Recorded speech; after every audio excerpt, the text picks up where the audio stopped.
mas-uuliyiinta xisbiga mucaaradka wadaniga gobolka Togdheer ayaa si diiran loogu soo dhaweeyay deegaanada gobolka Balli Samatar iyo Naqdamiijo ee koonfur bariga gobolka Togdheer. Dadweynaha deegaanka Naqdamiijo ayaa u sameeyay mas-uuliyiinta xisbiga wadani soo dhaweyn si weyn loo qorsheeyay oo aanay u kala harin bulshada deegaanku. Maamulka xisbiga wadani ee gobolka Togdheer ayaa xariga ka jaray xafiisyo dhowra oo ay hirgeliyeen bulshada deegaanada ay socdaalka ku marayeen. Waxaana la hadlay warbaahinta qaar ka mid ah dadweynaha deegaanadaasi. Sidoo kale waxaa la hadlay bulshada deegaanada gobolka Balli Samatar iyo Naqdamiijo xubno ay ka mid ahaayeen xogayaha qorsheynta xisbiga wadani, gudoomiyaha gobolka Togdheer ee xisbigaasi iyo gudoomiye ku-xigeenka ololaha ee xisbiga wadani ee gobolka Togdheer. xafiiskan waxaanu ku soo dhaweynaynaa haddii aanu nahay reer Godol xisbiga wadani.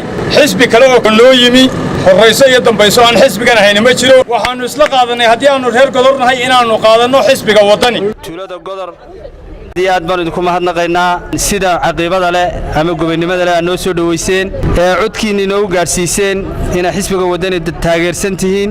maayarka degmada Burco Godolku waa ragga doortay weeye ee soo saaray kursiga ku fadhiisiyay.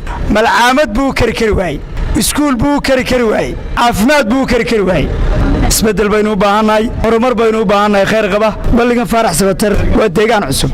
qof kasta oo yiraahda war dadka waxa loo qabto oo mas'uuliyiinta xisbiga kulmiye ka mid ah oo aan anigu ka mid ahaan jiray waxa la oranayaa ninkaas uu waalayo dadku wax la doonayaa xisbiga inooga saara. xisbiga wadani iyagana aad baan u soo dhaweynaa doob taageero badan oo ku haysta halkan waa magaaladiisii. waa anagu haddii aanu nahay balliga Faarax Samatar xalay wixii haween ku nool ee isku wada arrin iyo isku wada garab baanu nahay waxaanu u codaynaa oo codkayga siinana xisbiga wadani.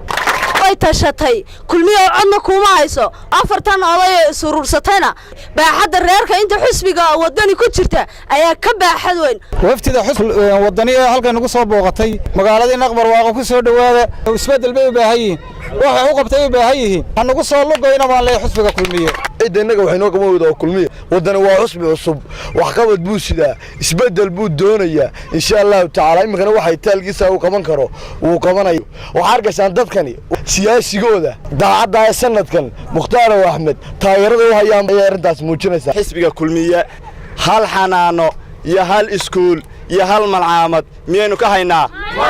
waxaan leeyahay xisbiga kulmiye Naqbar Waaqo ku qoos qaado haddii aragti guri fushale Allah guri abaar gurka isagana isku raacsanay soo wadani kulmiye ma nihin.